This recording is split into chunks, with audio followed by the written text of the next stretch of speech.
বিসমিল্লাহির রহমানির রহিম। আমাদের দাদা পিনাকি দাদার উদ্দেশ্যে একটি কথা। দাদা, আপনি যে কি বলেন, আপনি যে কি করেন, দাদা মনে হয় আপনি একটু ভাইবা দেখেন।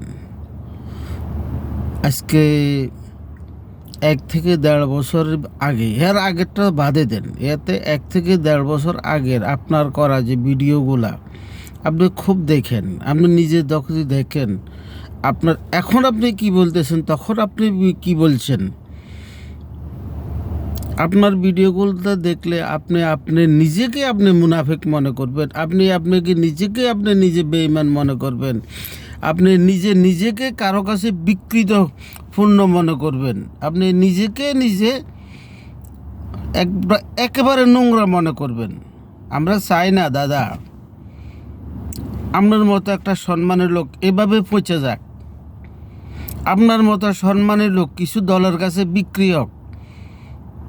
আপনি যে বলেন, ঘুরে বলেন খালেদা জিয়া বাংলাদেশের গৌরব, আমরাও চাইছিলাম আপনি বাংলাদেশের গৌরব হন। কারো দলের কাছে আপনি বিক্রি হইয়া কোনো দলের লেজুর বিক্রি করিয়ে না, যেটা সত্য সেটা বলেন, সেটা কন।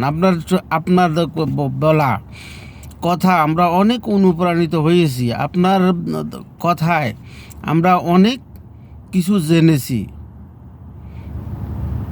কি বলতেছেন আপনি এখন দাদা? আপনার কিছু এখন বর্তমানে আপনার একটা দলের লেজুর ভিত্তি করতেছেন, কিছু তো বিএনপিরে আপনি ফসাইতেছেন না দাদা।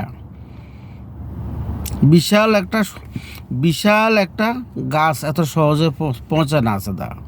পৌঁছলেও সময় লাগে, বহু সময় লাগে দাদা, এত সহজে পৌঁছে না। বিএনপি বিশাল একটা গাছ, এত সহজে পৌঁছে না।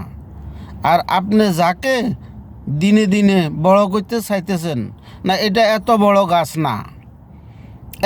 গাছ না দাদা। দিনে দিনে এটা বড় হয়ে যাবে, বড় হইতে সময় লাগবে। আর দাদা, তারা বাংলাদেশে যা করতেছে, যেসব ক্ষমতা দেখাইতেছে, তাদের এই ক্ষমতায় তাদের আচরণে তাদের অতীতের কথাগুলা আসতেছে, তাদের অতীতের ইতিহাসটা আসতেছে। যদি তারা এই ধরনের বড় তাদের অতীতের ইতিহাসটা গোপন হয়ে যেত, আস্তে আস্তে এটা শান্ত হয়ে যেত। এখন আর হচ্ছে না, এখন আবার দিন দিন এটা বাড়তেছে।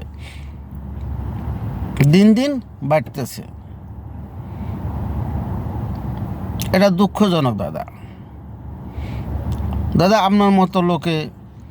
আপনার মতো শিক্ষিত লোকে, আপনার মতো জ্ঞানী লোকে যেগুলা করতেছেন, এটা মনে হয় না দাদা আপনি ঠিক করতেছেন। সরি টু সে দাদা, সরি।